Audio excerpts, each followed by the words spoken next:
सागर जी महाराज की जय। बोलिए अरम योग पंडिता मुनि श्री 108 प्रणम्य सागर जी महाराज की जय। चलिए चलते हैं पूज्य गुरुदेव के चरणों की ओर और गुरुदेव से निवेदन करते हैं कि हे गुरुवर, आपके द्वारा तत्वार्थ सूत्र की जो अत्यंत सरल एवं सुंदर व्याख्या चल रही है वो आप हमें प्रदान कर हमारा ये भव सार्थक करें। हे गुरुदेव नमोस्तु, हे गुरुदेव नमोस्तु, हे गुरुदेव नमोस्तु।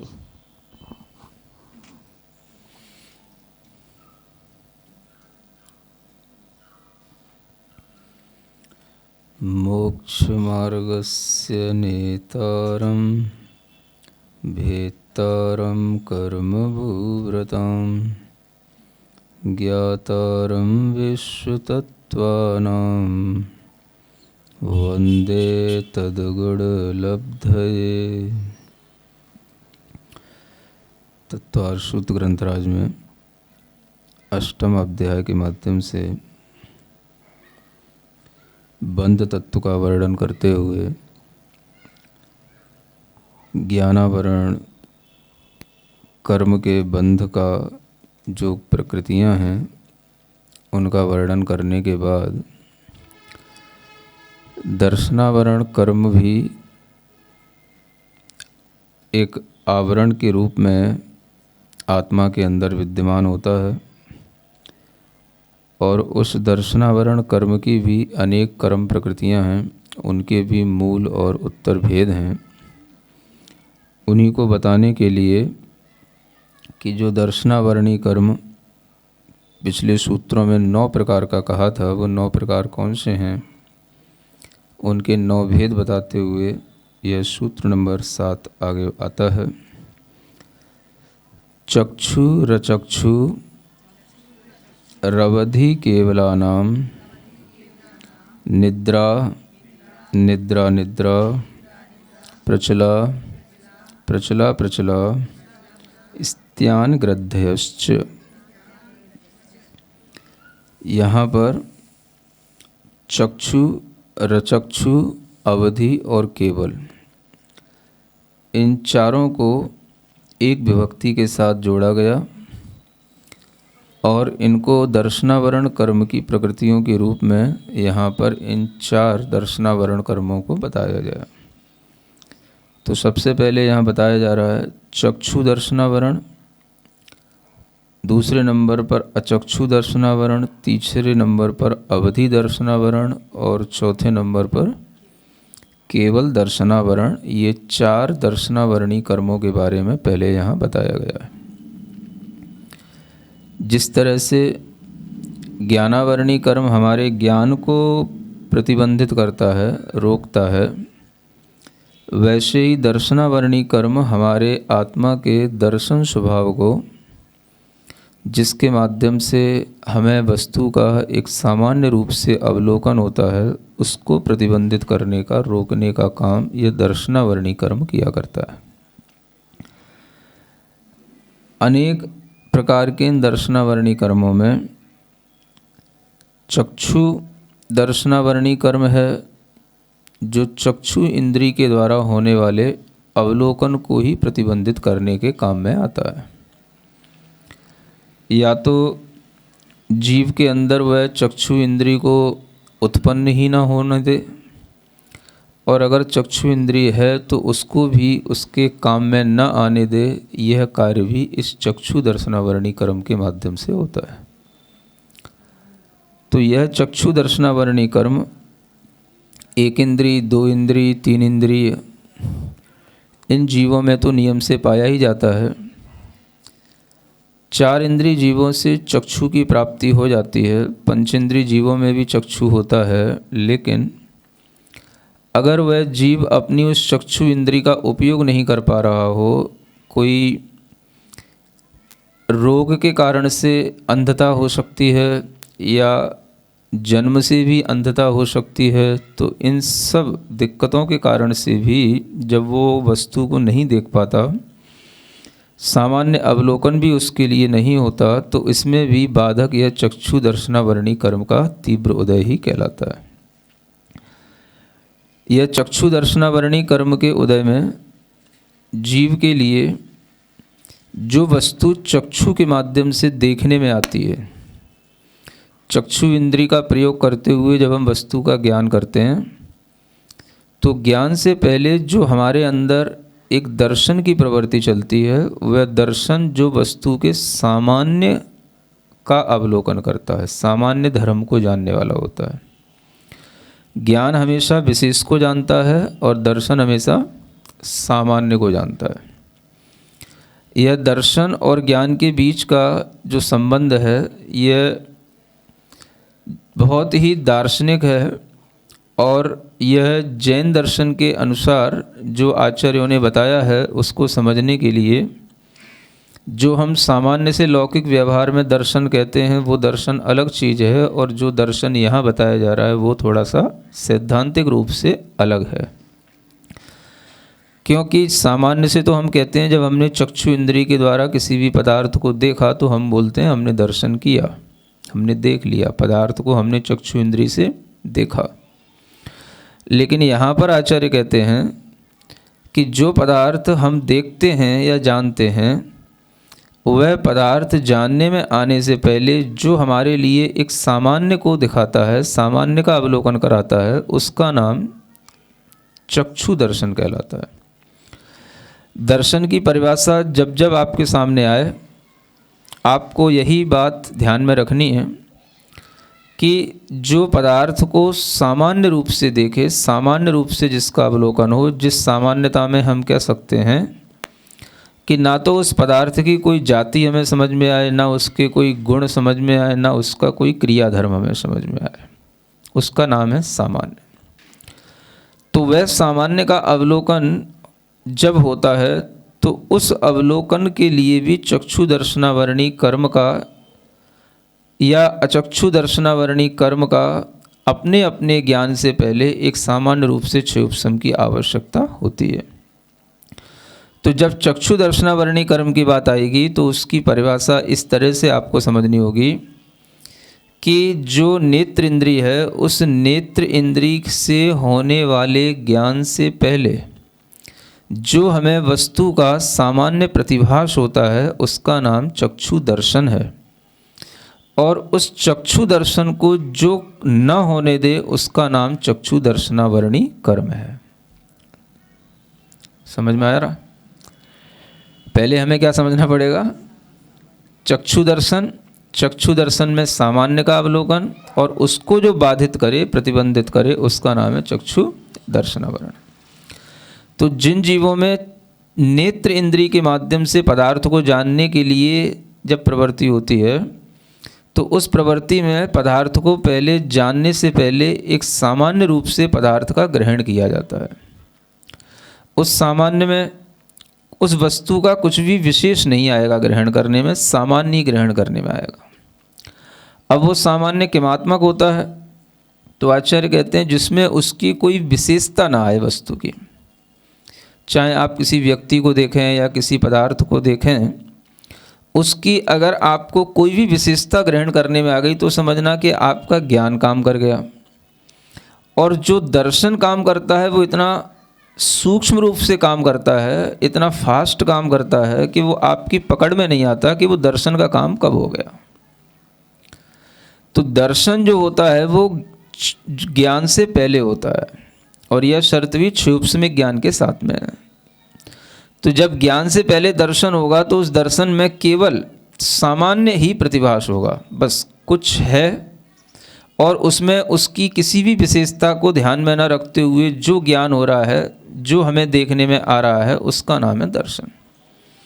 अगर आपने ये जान लिया कि ये व्यक्ति है, आपने ये जान लिया यह इतना लंबा है, आपने यह जान लिया कि यह यहाँ का है, आपने यह जान लिया कि इसका रंग ऐसा है, तो ये सब चीज़ें उसकी विशेषताएं हो गई। ये विशेषताएं पकड़ी ज्ञान ने। दर्शन ने कब क्या कर लिया वो आपको पकड़ में नहीं आएगा। दर्शन की विशेषता आपको समझने के लिए केवल आपको दर्शन की परिभाषा समझना पड़ेगी और आपको श्रद्धान करना पड़ेगा, क्योंकि जानने में जो आ रहा है वो केवल ज्ञान ही आ रहा है। इसलिए यहाँ पर कहा जा रहा है कि जो ज्ञान से पहले हमें सामान्य का अवलोकन होता है, उसको दर्शन कहते हैं। अब वो दर्शन 4 चीज़ों से जुड़ता है। अगर नेत्र इंद्रिय से होने वाले ज्ञान से पहले वो सामान्य का अवलोकन होगा तो वो चक्षु दर्शन कहलाएगा, और उस पर जो आवरण करेगा उसका नाम चक्षु दर्शनावरणी कर्म होगा। नेत्र इंद्रिय को छोड़ करके अन्य जो इंद्रियां हैं और यहाँ तक कि मन भी है, तो उससे होने वाला जो ज्ञान होगा, उस ज्ञान से पहले जो सामान्य अवलोकन होगा उसका नाम अचक्षु दर्शनावरण, अचक्षु दर्शन कहलाएगा। और उस अचक्षु दर्शन को जो आवरित करे, उसको जो ना होने दे, उसका नाम अचक्षु दर्शनावरण कहलाएगा। तो ये भी ध्यान में रखें कि जैसे हम नेत्र इंद्रिय से जानते हैं और देखते हैं, वैसे ही हम प्रत्येक इंद्रिय से जानते भी हैं और देखते भी हैं। सामान्य रूप से व्यवहार में केवल इतना ही कहने में आता है, हम नेत्र इंद्रिय से देखते हैं। वो देखना एक अलग चीज़ है, लेकिन जो यहाँ पर दर्शन की बात कही जा रही है, वो यहाँ पर हर ज्ञान से पहले होने वाला एक सामान्य प्रतिभास, उसको दर्शन कहा जा रहा है। और वो दर्शन प्रत्येक इंद्रिय ज्ञान के साथ में होता है। यानी अगर आप चक्षु इंद्रिय के अलावा कान से शब्द सुन रहे हैं, नाक से गंध सूंघ रहे हैं, स्पर्श कर रहे हैं, रसना से रस का ज्ञान कर रहे हैं, तो उससे पहले भी एक सामान्य दर्शन काम कर रहा है। एक सामान्य आपके लिए प्रतिभास पहले होता है, और उस सामान्य के दर्शन के बाद ही आपको यह उस वस्तु का उस इंद्रिय के माध्यम से ज्ञान होता है। तो इंद्रिय ज्ञान से पहले जो भी आपके लिए होगा वो दर्शन होगा। अगर वो दर्शन चक्षु इंद्रिय के अलावा अन्य इंद्रियों से हो रहा है तो वो अचक्षु दर्शन कहलाएगा। कोई भी आप ज्ञान कर रहे हैं तो ज्ञान से पहले अगर वह चक्षु इंद्रिय नहीं है तो कर्ण इंद्रिय, रसना इंद्रिय, स्पर्शन इंद्रिय आदि जो भी इंद्रियां हैं, तो उन इंद्रियों का जो ज्ञान है उससे पहले भी एक दर्शन होगा जिसका नाम कहलाएगा अचक्षु दर्शन। यहाँ तक कि अगर आप मन से कोई भी ज्ञान करते हैं, मन से कोई भी विचार करते हैं, तो उससे पहले भी मन से एक दर्शन हो जाता है, जिसका भी अंतर्भाव इसी अचक्षु दर्शन में ही होगा। तो 2 ही दर्शन है। जैसे 2 ही ज्ञान हमारे काम में आते हैं, मति ज्ञान और श्रुत ज्ञान, ऐसे ही 2 ही दर्शन हमारे काम में आते हैं, एक चक्षु दर्शन और एक अचक्षु दर्शन। अब ये चक्षु दर्शन जो होगा वो तो चक्षु इंद्रिय वाले जीवों से शुरू होगा, लेकिन जिनके पास में चक्षु इंद्रिय नहीं भी है उनको भी अचक्षु दर्शन होगा, और जिनके पास है उनको भी अचक्षु दर्शन होगा। तो अचक्षु दर्शन ये ज़्यादा व्यापक हो गया, जो एक इंद्रिय से लेकर के पंचेंद्रिय तक सब जीवों में है। एक इंद्रिय जीव, 2 इंद्रिय जीव भी ये अचक्षु दर्शनावरण कर्म का क्षयोपशम धारण करते हैं, और इसी अचक्षु दर्शनावरण कर्म को भी हम उस ज्ञान के साथ जोड़ सकते हैं जिसके बारे में कल चर्चा की थी कि जो नित्य उद्घाटित ज्ञान जिस तरीके से हमेशा जीव के पास रहता है, वैसे ही अचक्षु दर्शन भी थोड़ा हर जीव के पास अवश्य होगा ही होगा। क्योंकि ज्ञान है तो दर्शन भी होगा। ज्ञान और दर्शन की आपस में व्याप्ति है। क्या है व्याप्ति, जानते हैं? हाँ, व्याप्ति का मतलब एक दूसरे के साथ में होने वाला संबंध, और यह व्याप्ति अविनाभाव संबंध के साथ में है कि जहाँ जहाँ पर ज्ञान है वहाँ वहाँ पर दर्शन भी है, जहाँ पर ज्ञान का क्षयोपशम है वहाँ पर दर्शन का क्षयोपशम भी अवश्य होता है। ज्ञान की क्षयोपशम की जिस तरह से दशा बनी रहती है, दर्शन के भी क्षयोपशम की दशा बनी रहती है, और जब ज्ञान क्षयोपशम से क्षयिक हो जाता है तो दर्शन भी क्षयोपशम से क्षयिक हो जाएगा। उसी को हम क्षयिक दर्शन या अनंत दर्शन कहते हैं। तो जिस तरह से ये ज्ञान का क्षयोपशम भाव चलता है वैसे ही दर्शन का भी चलता है। इसलिए ज्ञान और दर्शन ये दोनों गुण और इनकी परिणतियाँ हर जीव में एक साथ चला करती हैं, और जहाँ पर ये ज्ञान है वहीं पर दर्शन भी होता है। और ज्ञान और दर्शन का इस तरह से संबंध है कि ज्ञान से पहले दर्शन होना आवश्यक है, लेकिन दोनों का क्षयोपशम एक साथ रह सकता है, उसमें कोई भी बाधा नहीं है। तो वह अचक्षु दर्शन ही है जो एक इंद्रिय निगोद जीव में भी ज्ञान से पहले अवश्य होता है और उसके माध्यम से भी उसको भी सामान्य का प्रतिभास होता है। अब आप सोचें कि वह जीव अपने आप में वैसे ही बहुत सामान्य है, एक इंद्रिय वाला है और सबसे जघन्यतम उसको ज्ञान है, और उस ज्ञान में भी अगर उसके लिए ये अचक्षु दर्शन हो रहा है तो उसका क्या प्रतिभास होगा, क्या आभास होगा, इसे सर्वज्ञ भगवान के अलावा कोई भी जान नहीं सकता है। तो ऐसे इस अचक्षु दर्शन की व्याप्ति तो सब जीवों में है।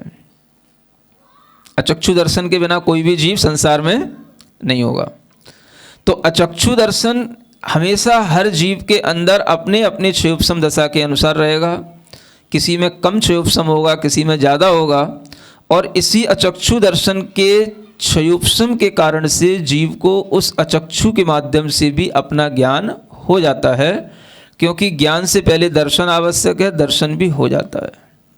अगर हम इसको व्यवहार की भाषा में समझें तो ऐसा समझ सकते हैं कि जैसे आप व्यवहार की भाषा में कहते हैं हमने अपनी आँखों से देखा, वैसे ही आप कभी कभी ये महसूस करते हैं कि अगर आपकी आँखों से जो चीज़ दिखाई नहीं देती है, आपकी चीज़ कोई पीठ के पीछे भी है ना, तो वो भी आपको ऐसा लगता है मैं देख ही रहा हूँ, मुझे पता है मेरे पीठ के पीछे क्या चल रहा है, मेरे पीठ के पीछे कौन सा जीव बैठा है या कौन मेरे लिए कैसी उंगली कर रहा है। तो ये जो आपको ज्ञान में आ रहा है उससे पहले भी आपको क्या हो रहा है, दर्शन हो रहा है ना।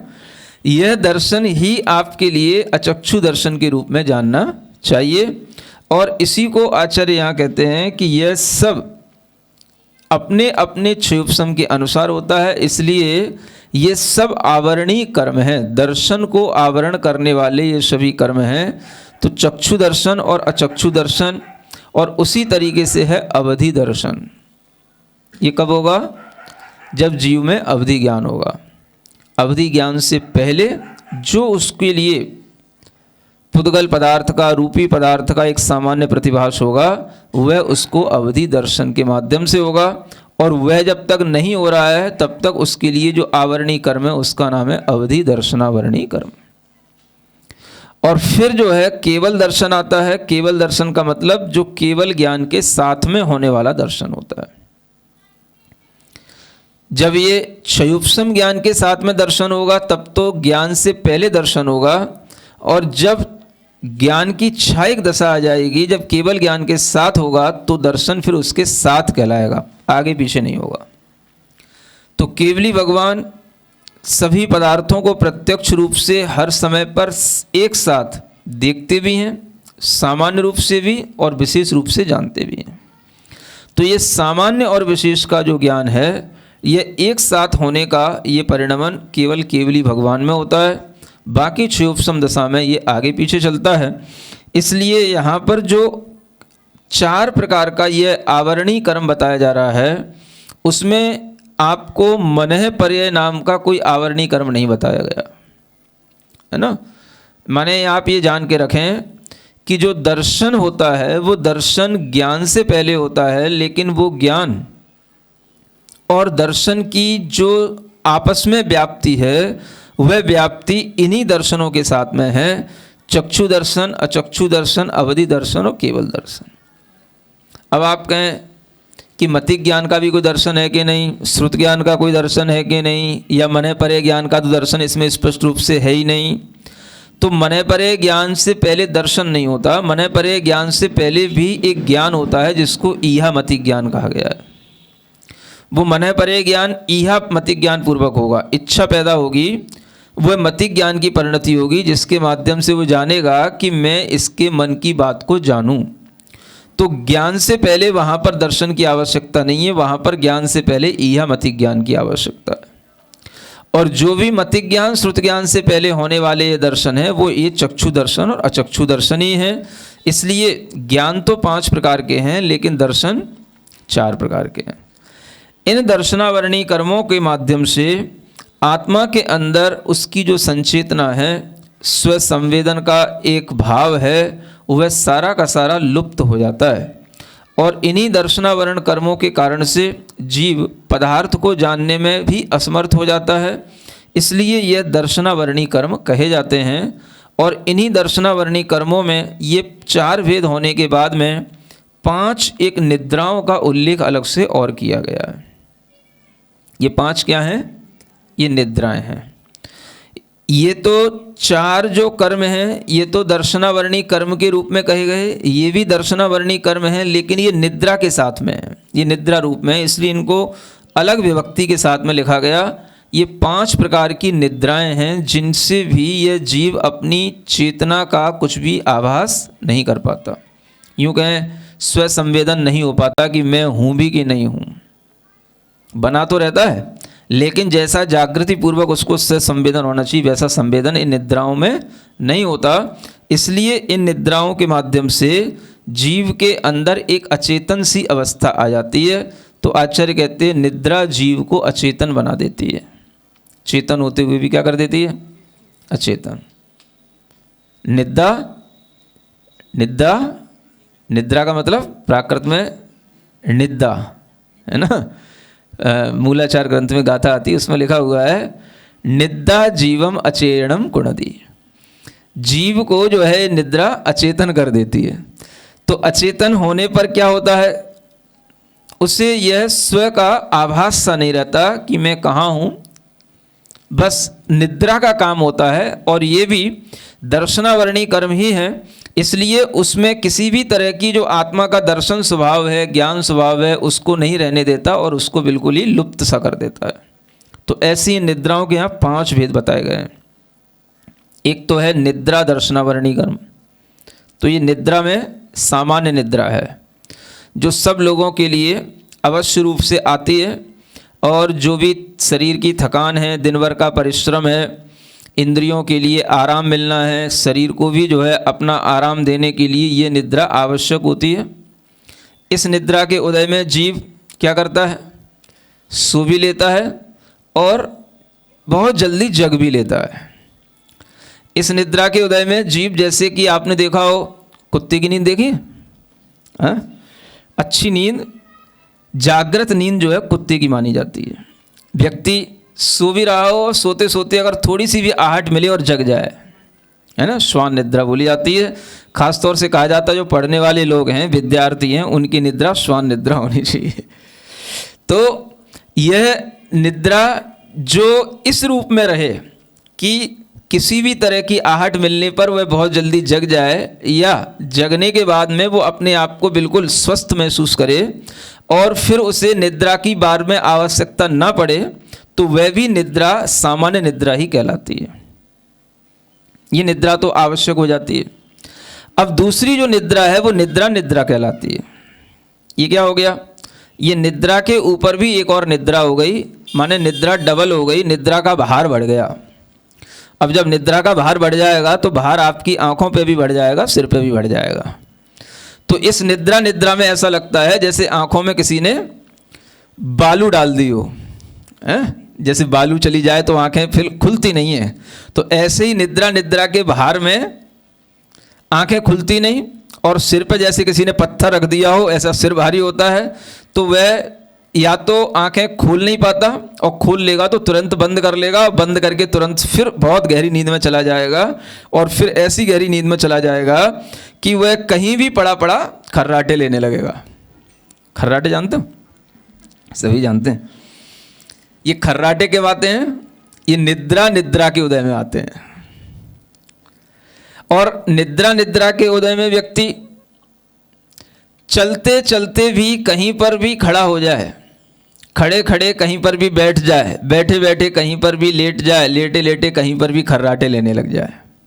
उसके लिए कंडीशन नहीं है कि मुझे अच्छी जगह पे ही लेटना है, वो कहीं भी लेट सकता है।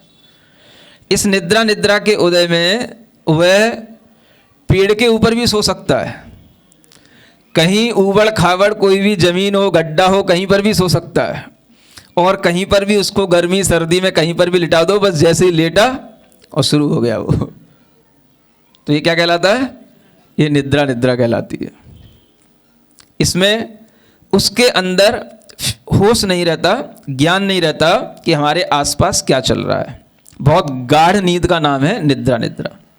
तो इस तरह की ये निद्रा निद्रा, ये भी एक दर्शनावर्णी कर्म है, और इस कर्म के माध्यम से भी वह जीव जिस समय पर सो रहा होता है अपनी चेतना उसकी बिल्कुल अस्त हो चुकी होती है और उसी के कारण से वह उसे बाहरी की किसी भी चीज़ का कोई भी ज्ञान नहीं होता, इसलिए यह निद्रा निद्रा कहलाती है। फिर तीसरी निद्रा का नाम है प्रचला। प्रचला का मतलब होता है जो अपनी आत्मा को चलायमान कर दे, जिसके माध्यम से क्रिया भी होने लग जाए, शरीर हिलने डुलने भी लग जाए। बैठे बैठे भी शरीर हिलने डुलने लग सकता है। इस प्रचला के उदय में आदमी बैठे बैठे सो लेगा और सोते सोते थोड़ा सा आंखें भारी रहेंगी, थोड़ी आंखें उसकी खुली भी दिखाई देंगी, लेकिन बहुत जल्दी वो नींद में भी चला जाता है और बहुत जल्दी थोड़ा सा फिर आंखें खोल करके देखने की कोशिश करता है और फिर जो है बाहर की परिस्थिति को समझ करके फिर सो लेता है। सुन रहे हैं? जो अक्सर आप देखते हो उपदेशों की सभाओं में जो लोग बैठे बैठे सोते हैं वो सब प्रचला में होते हैं। समझ आ रहा है? निद्रा में तो थकान दूर होती है और प्रचला में क्या होता है, शरीर हिलता है। अब निद्रा निद्रा उसको इसलिए नहीं कह सकते क्योंकि वहां पे वो खर्राटे नहीं ले सकता, बहुत ज़्यादा गहरी निद्रा में नहीं जा सकता। उससे पूछा जाए क्यों सुन रहे हो, एकदम से अलर्ट हो जाएगा, हाँ सुन रहा हूँ। जाग रहे हो? हाँ जाग रहा हूँ। तो प्रचला में उसके अंदर इस तरीके का भाव रहता है, चलायमान भी होगा, हिलेगा डुलेगा भी, शरीर भी उसका हिलने लगेगा, गर्दन उसकी तुरंत झुक जाएगी और मुंह से भी हो सकता है थोड़ी बहुत लार भी निकल पड़े। लेकिन वह सब कुछ होते हुए भी वह बाहर की परिस्थिति से जल्दी से थोड़ा थोड़ा सा जाग भी जाता है और उसको सुन भी लेता है, आधा सुन लेता है फिर आधा सो जाता है और इस तरह से उसका ये काम जो चलता है प्रचला के उदय में चलता है।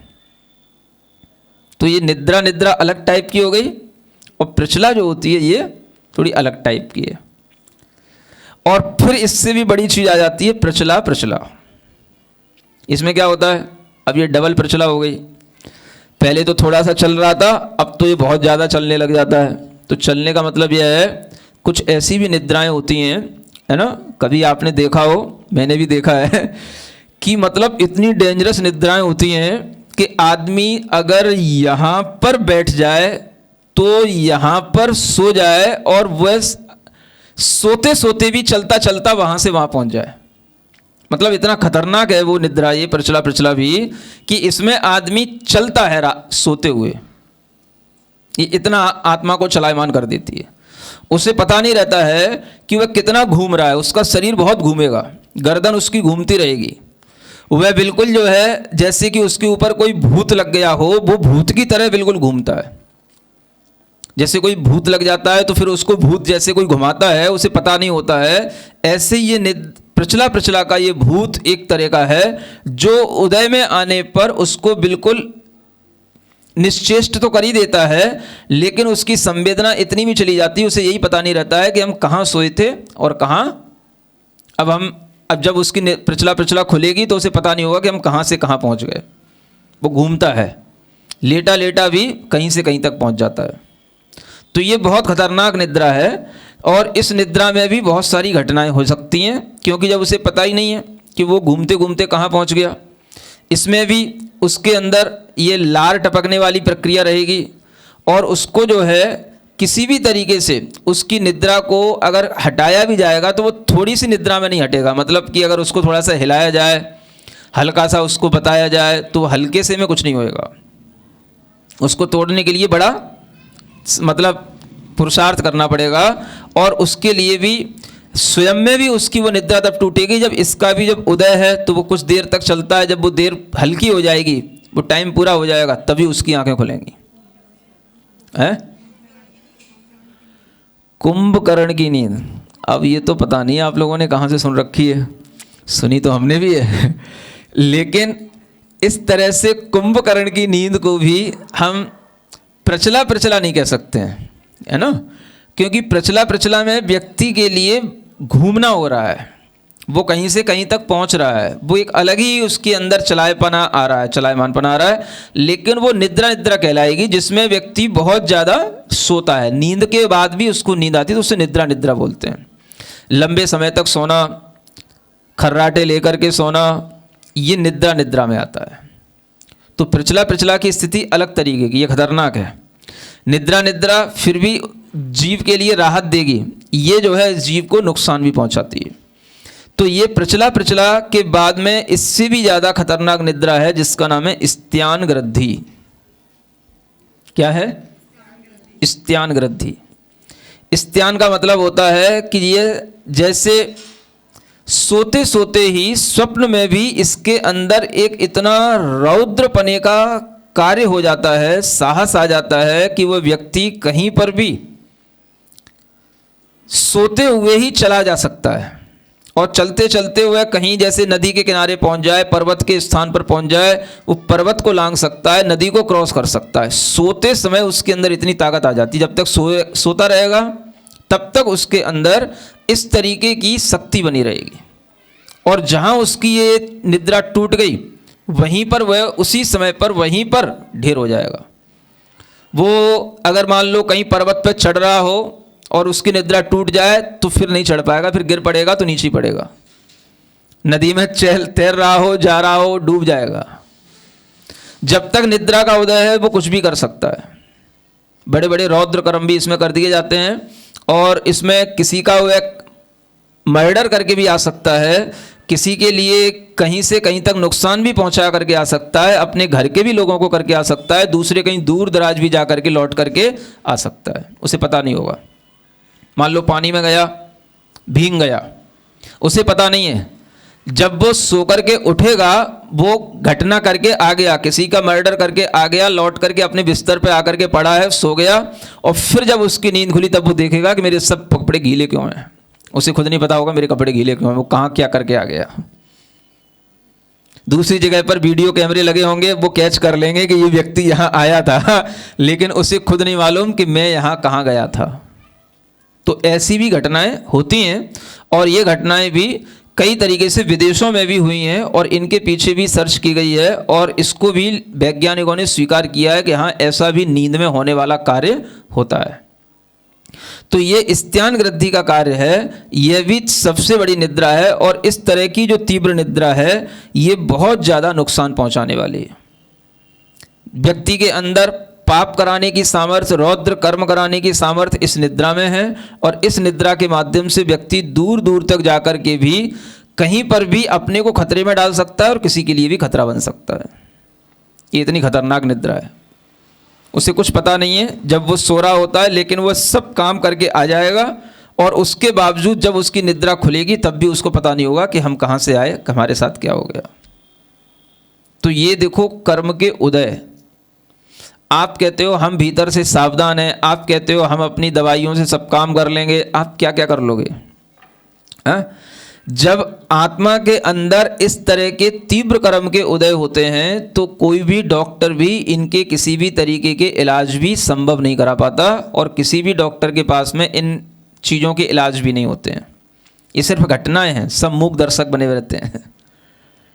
स्त्यान ग्रद्धि का कोई इलाज नहीं है, समझ में आ रहा है? प्रचला प्रचला का भी कोई इलाज नहीं है। इलाज तो इस चीज़ का है कि बस अगर आपको नींद नहीं आ रही है तो एनेस्थेसिया के इंजेक्शन लगा देगा या कोई आपको बेहोशी की दवाई दे देगा, नींद की दवाई दे देगा, वो खा लो, पड़े रहो बेहोशी में, ये है। लेकिन आपको बेहोशी से जगाने वाला कोई कार्यक्रम नहीं है। हाँ, जगाने की कोई दवाई नहीं है। बेहोशी में आदमी अगर चला गया तो कोमा में पड़ा रहता है, तो 6-6 महीने भी क्या 6-6 साल भी कोमा में पड़ा रहता है। समझ आ रहा है?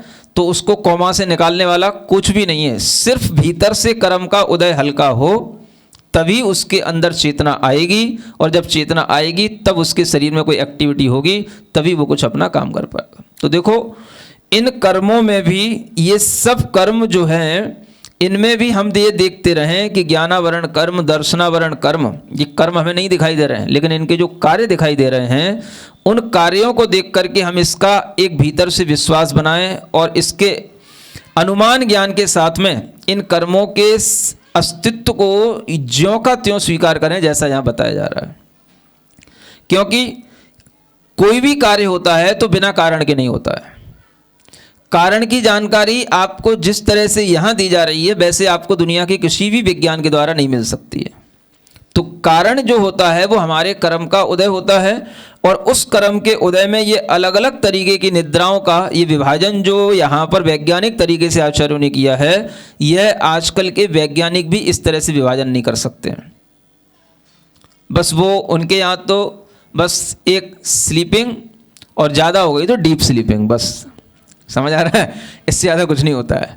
तो यहाँ पर जो निद्राओं का विभाजन किया गया है ये बताता है कर्म कि ये दर्शनावर्णी कर्म का ही भेद है। और इस प्रकार की निद्राएं अगर हम जीवों में देखें तो ये 3 निद्राएं जो है, निद्रा निद्रा, प्रचला प्रचला और स्त्यान गृद्धि, ये अत्यंत अशुभ मानी जाती हैं, ये खतरनाक होती हैं।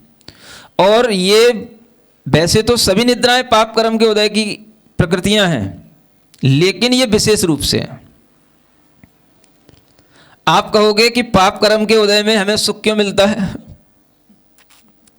नहीं समझ आ रहा है। अब देखो ये कैसा एक मिला जुला विज्ञान है कि एक तरफ तो ये दर्शनावर्णी कर्म क्या है, पाप कर्म है, निद्रा का उदय क्या है, पाप कर्म है। और पाप के साथ साथ ये भी बताया गया है कि जब इस निद्रा का उदय होगा तो आपके अंदर साता वेदनी का उदय भी आ जाएगा, क्योंकि निद्रा में साता होना जरूरी है। जब साता होगी तो निद्रा काम करेगी, असाता होगी तो निद्रा काम नहीं करेगी। इसलिए आप देखते हो जब कभी आपको बहुत ज़्यादा दुख हो, पीड़ाएं हो, शोक हो, चिंताएं हो, तो निद्रा नहीं आती।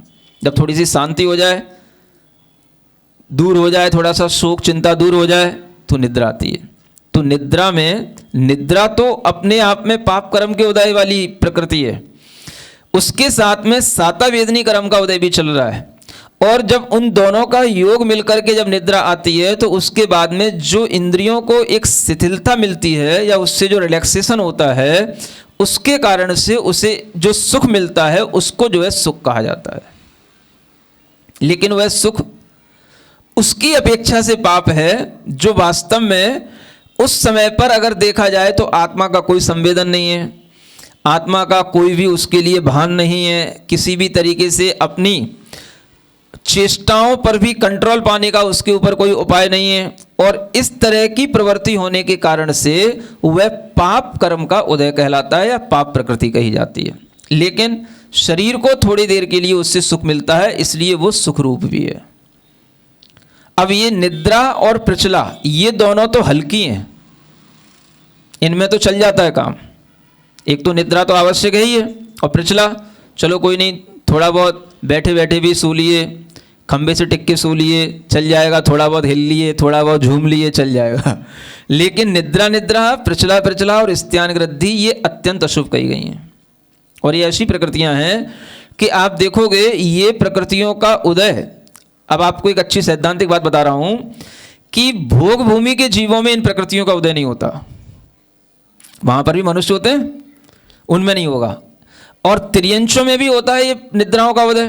तो भोग भूमि के मनुष्य और त्रियंशों में इन 3 निद्राओं का उदय नहीं होगा। कर्म भूमि के ही मनुष्य त्रियंशों में मिलेगा। ये सुन रहे?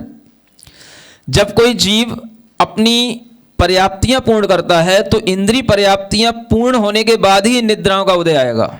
इंद्रिय पर्याप्तियां पूर्ण होने से पहले निद्रा का उदय नहीं आएगा। एक सैद्धांतिक बात यह है।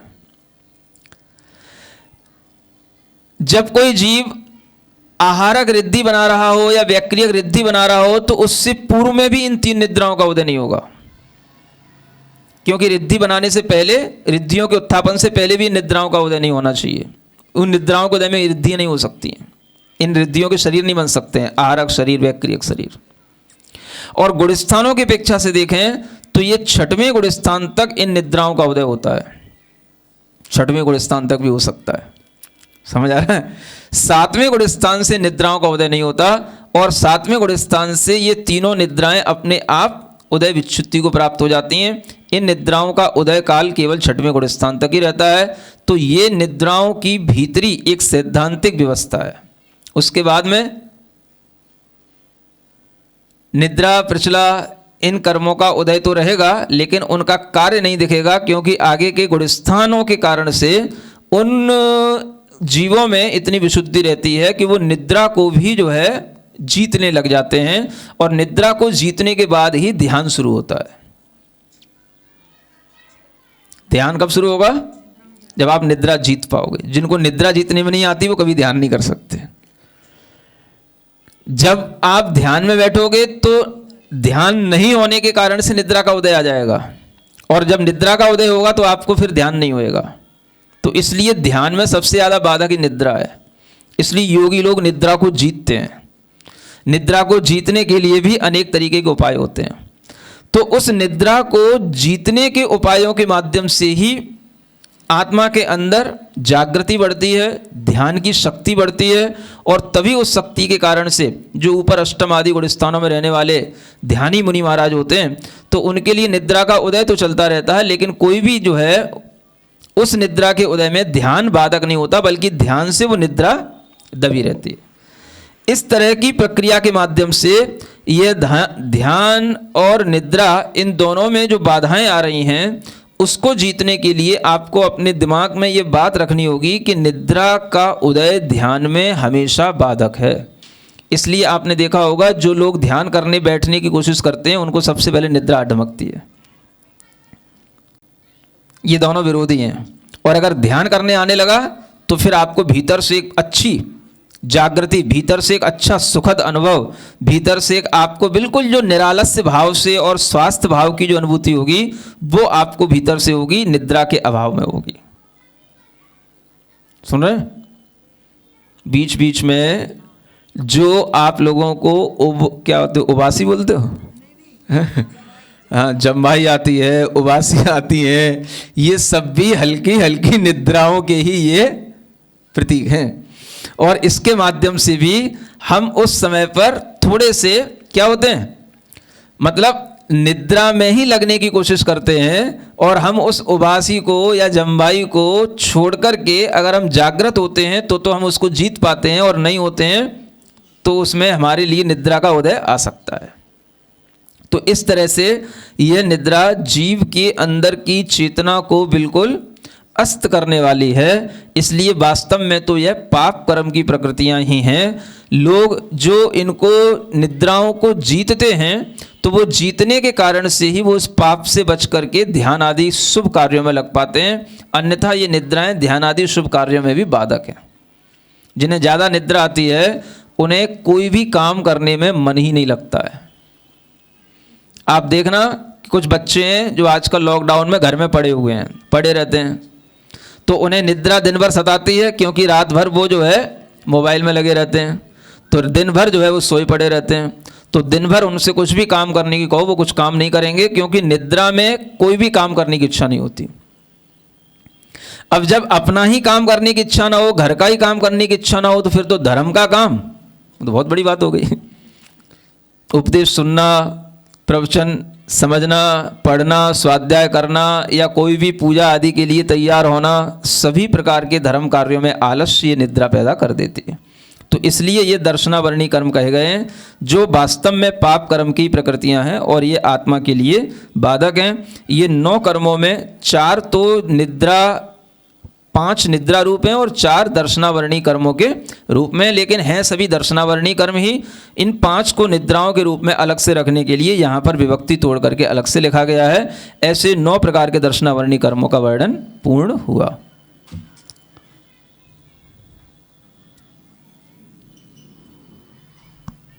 बोले मुनि श्री 108 प्रणम्य सागर जी महाराज की जय।